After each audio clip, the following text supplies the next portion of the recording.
Good evening, I'm Michael Patterson, and this is Free Press TV. Tonight, Gaza City is once again under siege. The second day of Israel's ground offensive has seen heavy armor, tanks, bulldozers, and armored vehicles push deep into Sheikh Radwan, one of Gaza's most crowded residential districts. The operation has triggered mass panic, mass flight, and international outrage. On the ground, the last 48 hours eyewitnesses describe an unrelenting barrage before the tanks rolled in. Airstrikes flattened homes, tore through infrastructure, and set the stage for Israel's armored advance.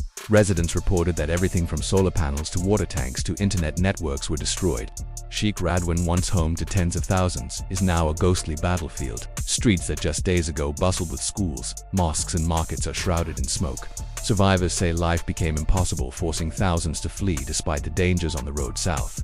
Video footage shows Israeli armor positioned along Al-Jula Street, a vital artery linking Gaza City's central and northern districts. Analysts warn this gives Israel a gateway to advance deeper into the city's core. Strategic goals versus human cost. The Israeli government claims the offensive's objectives are to dismantle Hamas's last stronghold in Gaza City and free hostages. They estimate 3,000 Hamas fighters remain inside the city.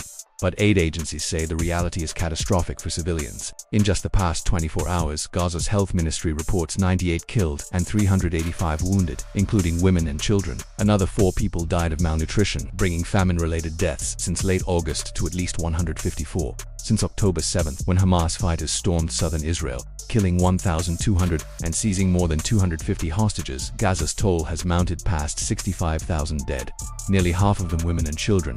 Military tactics escalate. Israeli media report that the IDF is deploying modified old vehicles, rigged with explosives and controlled remotely, driving them toward Hamas positions before detonating. It is a chilling escalation that residents say has intensified the fear gripping entire neighborhoods.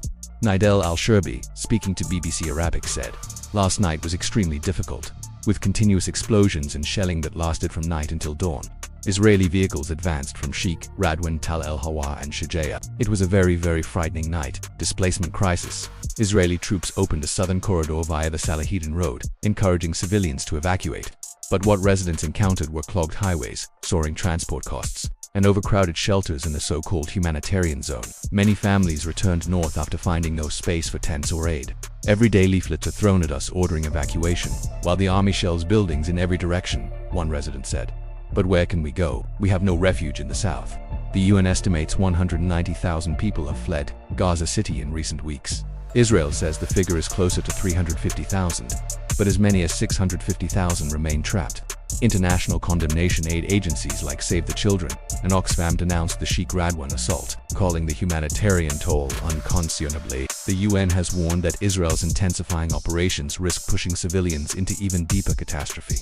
On Tuesday, a UN Commission of Inquiry went further, accusing Israel of committing genocide in Gaza. Israel rejected the findings, calling them distorted and false. The bigger picture. The sight of Israeli tanks inside Sheikh Radwan marks more than just a battlefield advance. It signals a turning point. For Gazans, it revives memories of past incursions that ended with entire neighborhoods wiped out. For Israel, it is framed as a decisive push to break Hamas's military core. For the world, it is a test of whether humanitarian warnings and accusations of genocide carry any weight. The question now is not just how far Israeli forces will advance, but how many civilians will pay the price along the way. I'm Michael Patterson, and this is Free Press TV. Stay with us for continuing coverage of Gaza. Don't forget to like this video, subscribe to Free Press TV, and hit that bell notification so you know the moment our next report goes live.